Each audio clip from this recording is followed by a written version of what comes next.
Assalamualaikum warahmatullahi wabarakatuh. Selamat pagi anak-anak, semoga kalian dalam keadaan sehat walafiat ya. Kali ini Ibu akan menyampaikan materi melanjutkan bab 4, yaitu nilai-nilai budaya masa praaksara di Indonesia dan asal-usul nenek moyang bangsa Indonesia. Sebelum mulai pembelajaran, dibiasakan kalian membaca doa terlebih dahulu menurut agama dan kepercayaannya masing-masing. Tujuan pembelajaran kali ini yaitu kalian harus bisa menjelaskan nilai-nilai budaya masa praaksara di Indonesia dan menjelaskan asal-usul nenek moyang bangsa Indonesia. Belajar dari kehidupan manusia pada masa praaksara, maka terdapat nilai-nilai budaya dan tradisi yang dapat kita ambil sebagai berikut. Nilai-nilai budaya dan tradisi ini masih terlihat dalam kehidupan masyarakat Indonesia saat ini. Nilai-nilai tersebut antara lain adalah sebagai berikut. 1. Nilai religius atau kepercayaan. Masyarakat praaksara sudah memiliki kepercayaan terhadap roh halus yang disebut animisme. Selain itu, mereka juga percaya benda-benda tertentu seperti kapak, mata tombak memiliki kekuatan gaib, maka benda tersebut harus dikeramatkan. Kepercayaan bahwa benda memiliki kekuatan gaib disebut dinamisme. Yang kedua yaitu nilai gotong royong. Budaya gotong royong dapat terlihat dari peninggalan mereka berupa bangunan-bangunan batu besar yang dapat dipastikan dibangun secara gotong royong. Masyarakat praaksara hidup secara berkelompok. Mereka bergotong royong untuk kepentingannya bersama. Contoh, membangun rumah dilakukan secara bersama-sama.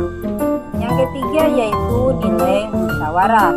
Hal ini dapat ditunjukkan dengan dipilihnya pemimpin yang dianggap paling tua atau sesepuh yang mengatur masyarakat dan memberikan keputusan untuk memecahkan masalah. Dalam kehidupan berkelompok, masyarakat praaksara telah mengembangkan nilai musyawarah. Yang keempat yaitu nilai keadilan. Nilai keadilan sudah diterapkan dalam kehidupan masyarakat praaksara, yaitu adanya pembagian tugas sesuai dengan kemampuannya dan keahliannya. Hal ini mencerminkan sikap adil karena setiap orang akan memperoleh hak dan kewajibannya sesuai kemampuannya. Yang kelima yaitu tradisi cocok tanam. Salah satu cara yang dilakukan oleh masyarakat praaksara untuk memenuhi kebutuhan hidup adalah dengan bercocok tanam. Hal ini dibuktikan dengan ditemukannya alat khas pertanian yang berupa beliung, persegi, dan alat lainnya. Yang keenam yaitu tradisi bahari. Masyarakatnya sudah mengenal ilmu astronomi. Mereka berlayar dari pulau ke pulau menggunakan perahu cadik atau perahu yang kanan kirinya dipasang alat dari bambu dan kayu agar perahu tidak mudah oleng. Perahu ini juga berperan sebagai alat penyebaran budaya asal-usul nenek moyang bangsa Indonesia. Salah satu cara untuk mengungkap keragaman budaya yang ada di Indonesia adalah dengan menelusuri asal-usul nenek moyang bangsa Indonesia. Paul dan Fritz Sarasin bersaudara mengemukakan bahwa penduduk asli Indonesia adalah suatu ras yang berkulit gelap dan berkuku kecil, mendiami Asia bagian tenggara pada zaman es atau periode glasial.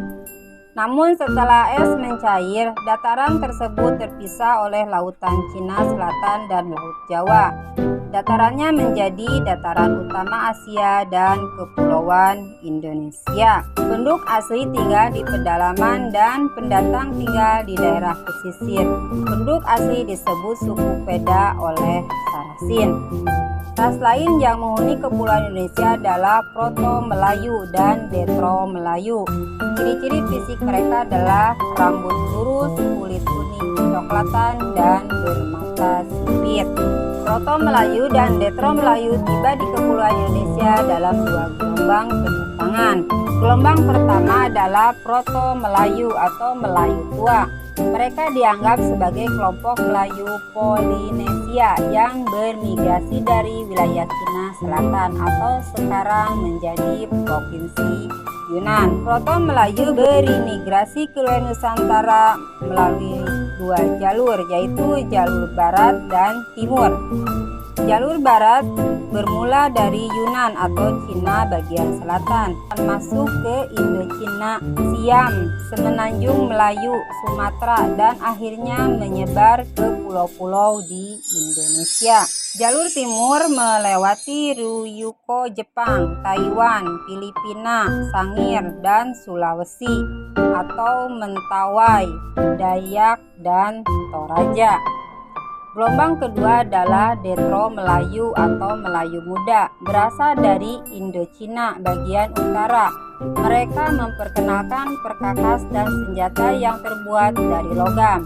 Kedatangannya Detro Melayu mendesak keberadaan Proto Melayu ke arah pedalaman. Bangsa Detro Melayu mengembangkan peradaban dan kebudayaan yang lebih maju. Karena itu mereka berkembang menjadi sebagian besar suku-suku yang ada di Indonesia saat ini, seperti Melayu, Minang, Jawa, Bugis, dan lain-lain. Dalam perkembangan selanjutnya, Proto Melayu dan Detro Melayu berbaur dan sulit dibedakan. Ras lainnya yang terdapat di Kepulauan Indonesia adalah Melanesoid. Mereka tersebar di lautan Pasifik di pulau-pulau yang letaknya di sebelah timur Irian dan benua Australia. Kedatangan ras Melanesoid diperkirakan pada saat zaman es terakhir.